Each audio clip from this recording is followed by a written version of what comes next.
जय श्री राम। शंखनाद में आपका स्वागत है। एआई समिट में अर्धनग्न होकर घूम रहे कांग्रेस के गुंडे अब बुरी तरह फंस चुके हैं। प्लानिंग तो इन्होंने बनाई थी कि एआई समिट में हंगामा करेंगे, फिर वहां से भाग लेंगे। अगर पकड़ में भी आ गए तो राहुल गांधी जमानत दिलवा देंगे कांग्रेस के वकील लगाकर, और फिर हम अपनी वाहवाही करते जीत का जश्न मनाते घूमेंगे। लेकिन सारी प्लानिंग पर पानी फिर गया और ये जो गुंडे थे, इनके 4 सरगना पुलिस के हाथ चढ़ गए, जो कि कोई यूपी में संभाल रहा है, कोई बिहार में संभाल रहा है, कोई नेशनल कोऑर्डिनेटर है, कोई यहाँ पर नेशनल प्रेसिडेंट है, और ये पकड़ में आ गए। अब पकड़ में ऐसे आए हैं कि इनको कोर्ट में भी कांग्रेस के वकील छुड़वा नहीं पाए। कांग्रेस के ही लगाए गए होंगे और इनके क्लाइंट थे ये 4, इनको कौन बचाने आएगा। मामला कोर्ट में पहुंचा और इनकी कस्टडी रोकने की और जमानत दिलाने की सारी दलीलें धरी की धरी रह गई। पुलिस को 5 दिन की इनकी रिमांड मिली है, पुलिस कस्टडी मिली है। इस पुलिस कस्टडी में पुलिस अपने तरीके से बातें निकलवाएगी, और क्या क्या निकलवाना है इसकी कुछ झलक तो पुलिस ने बता दी पटियाला हाउस कोर्ट में। और इसकी पूरी बड़ी साजिश के संकेत दे दिए कि ये जो मामला है ये सिर्फ एक इंडिया यूएस डील का नहीं है, ये सिर्फ ट्रेड डील के विरोध का नहीं है। इसके तार जुड़ते हैं नेपाल के जेनजी विरोध प्रदर्शन से। ये पूरा वही रंग देने की कोशिश की गई कि जो नेपाल में हुआ वही भारत में किया जाए, और इसके लिए छोटी छोटी चीजें करके उसको बड़ा बनाने की कोशिश हो रही है। इसके पूरी तरह इसकी सिमिलैरिटी है, इसकी समानता है नेपाल में हुए जेनजी के प्रदर्शन से। और राहुल गांधी भी, ये पुलिस ने तो नहीं कहा है, लेकिन राहुल गांधी ने जेनजी कहना शुरू कर दिया था नेपाल के बाद ही। भारत के जेनजी बचाओ, मुझे कुर्सी दिलाओ। अब यही इनको भी ये जेनजी कह रहे हैं, हमारे यूथ कांग्रेस, हमारे जेनजी। और ये गए थे यहाँ ये समिट में भारत को बदनाम करने के लिए।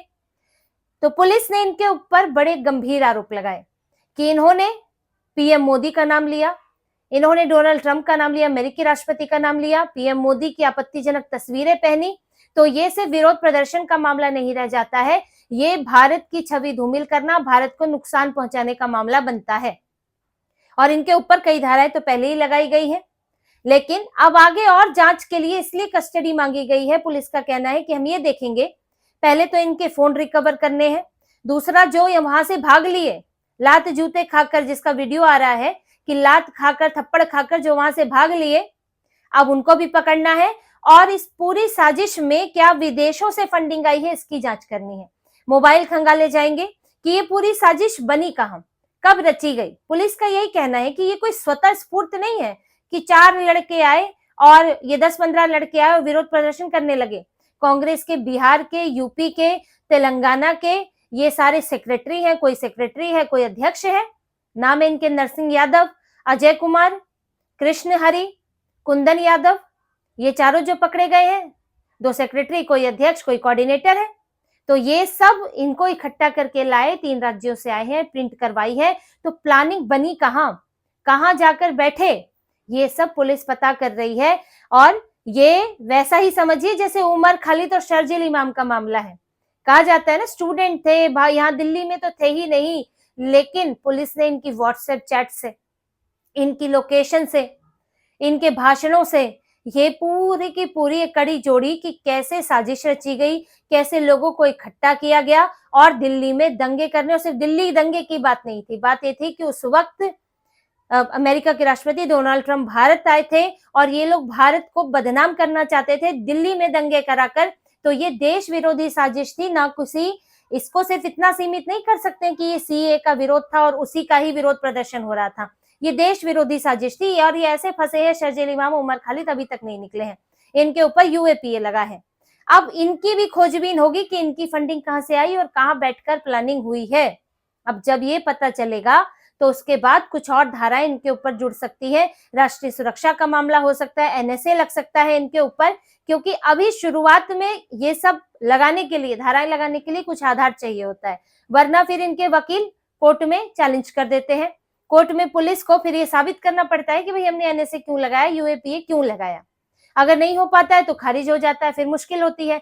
इसीलिए अभी जो धाराएं लगाई गई हैं वो लगाई गई हैं जिन्हें साबित किया जा सकता है अभी के लिए, आगे और सबूत देखे जाएंगे।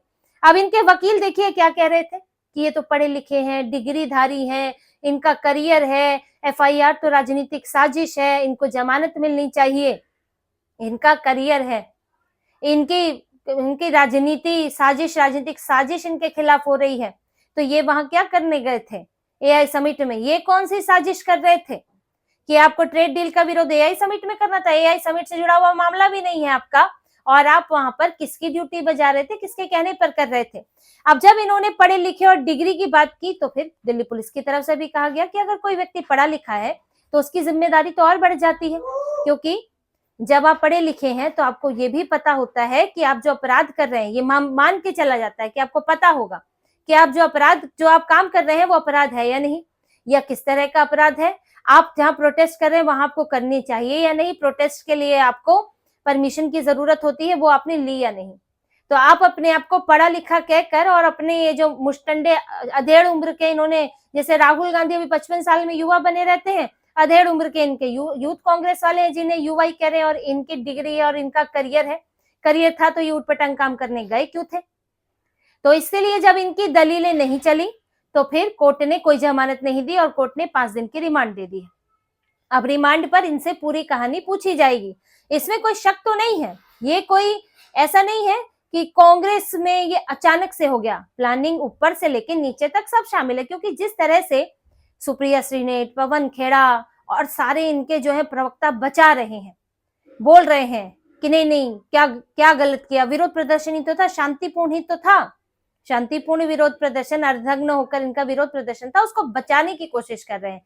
तो यानी कि प्लानिंग पहले से थी कि ऐसा ऐसा करेंगे, और इन्होंने रजिस्ट्रेशन कराया, वहां पर लॉगिन करके क्यूआर कोड दिखाकर गए हैं, और हम कैसे बचाएंगे, क्या बचाव करेंगे, ये पूरी प्लानिंग थी। क्योंकि परेशानी तो बड़ी हुई थी राहुल गांधी की कि एआई समिट चल रहा है, पीएम मोदी की तारीफ हो रही है, भारत की तारीफ हो रही है, और सबका ध्यान गलगोटिया के बावजूद, गलगोटिया जो भी एक प्राइवेट यूनिवर्सिटी का मामला था जिसने अपने स्पेस का गलत इस्तेमाल किया, उसके बावजूद भी जिस तरह से इमैनुअल मैक्रो ने यहाँ पर जो बातें कही, जो दूसरे देशों के जो यहाँ पर सीईओ हैं उन्होंने जो भारत के लिए अच्छी बातें कही, उस पर फिर गलगोटिया यूनिवर्सिटी पर बात होनी बंद हो गई थी, और भारत के एआई के भविष्य, भारत के योगदान पर बात हो रही थी, भारत में इन्वेस्टमेंट की बात हो रही थी। अब ये लोग बेचैन हो गए, परेशान हो गए कि हम करें क्या, कैसे रोके? तो फिर ये काम करो, नंगे होकर जाओ और दुनिया को दिखाओ कि देखो मोदी से सब लोग खुश नहीं है भारत में। ये दिखाना था ना इन्हें कि मोदी से सब लोग खुश नहीं है, देखो भारत में तो विरोध प्रदर्शन हो रहा है, वहां के युवा विरोध प्रदर्शन कर रहे हैं। तो ये इनका दिखाना मकसद था कि खराब करें। लेकिन अब किसे खराब करें? मोदी को क्या फर्क पड़ा, बीजेपी को क्या फर्क पड़ा?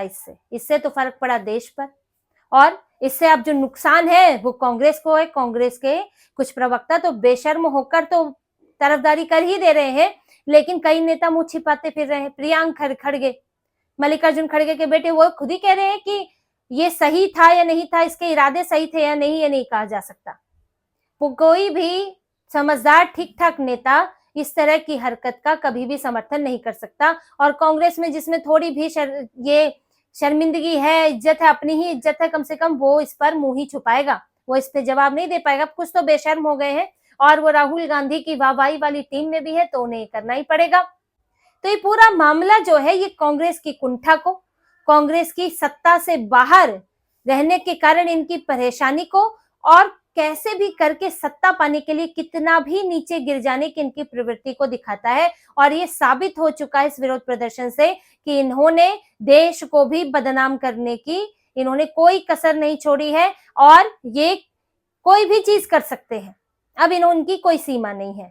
लेकिन अब जो इनके गुंडे फंसे हैं तो वो भी आसानी से नहीं छूटने वाले हैं, क्योंकि जो एक्शन है ना वो एक तरफा थोड़ी होता है, क्रिया प्रतिक्रिया होती है, और प्रतिक्रिया पर आपका नियंत्रण नहीं होता है। आपने तो क्रियाएं कर दी अपनी। तो अब जो पुलिस प्रतिक्रिया करेगी, जो गृह मंत्रालय इनके खिलाफ अब ये जो जांच के बाद पूरा एक्शन होगा, और उस पर जो इनके एफआईआर में नई धाराएं जुड़ेंगी, उस पर अब राहुल गांधी का कंट्रोल नहीं है।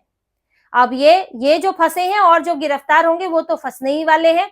रिमांड में जो इनकी वहां पर खुशामद होगी, आवभगत होगी, वो भी है ही, और उसके बाद जो निकल कर आता है उसमें सामने आएगा कि इसकी प्लानिंग कैसे हुई और कहां से हुई, कौन कौन शामिल है और इन गुंडों को आदेश देने वाला, इनका सरगना, इनका सिपह सालार, इनका राजा कौन है।